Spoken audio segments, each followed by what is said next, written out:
Hello everyone, সমাজ cake and cooking চ্যানেলে তোমাদের সবাইকে স্বাগত।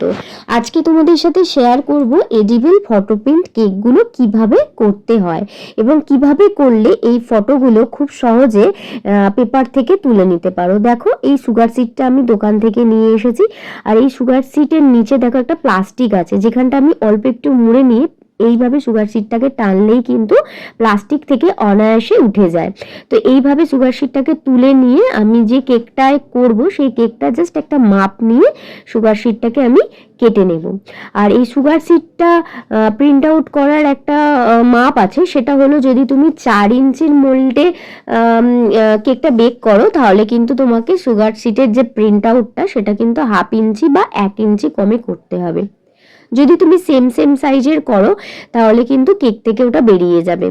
আর এইভাবে কাট করে নিতে হবে। আর সুগার সিটটা যখন তুমি কেকে বসাবে, মানে যে কেকটায় বসাবে সেই কেকটাকে কিন্তু একদম চিল্ড হতে হবে। মানে চিল্ড বলতে কি বোঝায়, কেকটাকে তোমাকে মোটামুটি ঘন্টাখানেক বা ঘন্টা দেড়েক, তার বেশি করলেও কোনো অসুবিধা নেই, সেটাকে চিল্ড করে নিয়ে পুরো ফাইনাল করে নিতে হবে। মানে কেকটা একদম ফাইনাল ক্রিম দিয়ে ফ্রিজিং করে তারপরে কিন্তু ফটোটা তুমি কেকের উপরে বসাবে। এইভাবে যদি তুমি করো তাহলে ফটোটা কিন্তু খুব ভালো থাকে, তাড়াতাড়ি ক্র্যাক হয় না উপরটা।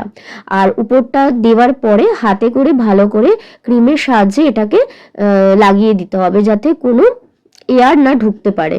এয়ার ঢুকলেও কিন্তু ফটোটা অনেক সময় ক্র্যাক হয়ে যায়।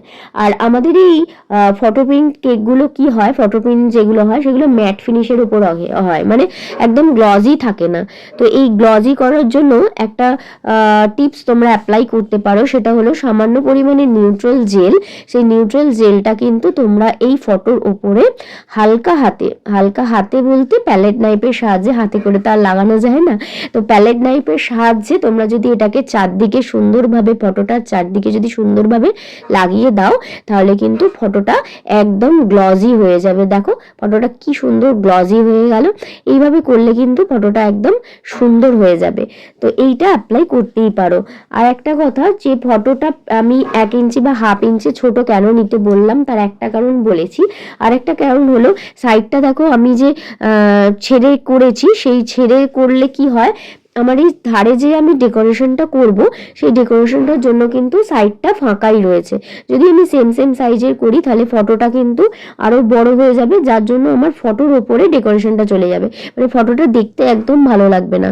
তো অবশ্যই তোমরা যখন এটা প্রিন্ট আউট করবে 1/2 ইঞ্চি বা 1 ইঞ্চির কমে প্রিন্ট আউট করবে। আর উপরের দেখো আমি আর একটা বর্ডার লাইন দিচ্ছি, কারণ এইটা থেকে কিন্তু আমি একটা বার্নিং কেক বানাবো, এটাই তো। সেই বার্নিং কেকটা পরে তোমাদের সাথে ভিডিও শেয়ার করব কিভাবে করেছি, তাই জন্য উপরে আর একটা বর্ডার লাইন দিলাম। আর নিচেও কিন্তু এই একই নজেলের সাহায্যে আমি নিচের ডিজাইনটা করে দিলাম। তোমরা ডিজাইনটা তোমাদের পছন্দ মতো নজেলের মাধ্যমে করে নেবে। আর ভিডিওটা তোমাদের কেমন লাগলো অবশ্যই জানাবে। আর ভালো লাগলে এই চ্যানেলটাকে একটু সাবস্ক্রাইব করে আমার পাশে থাকার অনুরোধ রইল। আবার চলে আসবো নেক্সট কোনো ভিডিও নিয়ে। আপাতত টাটা।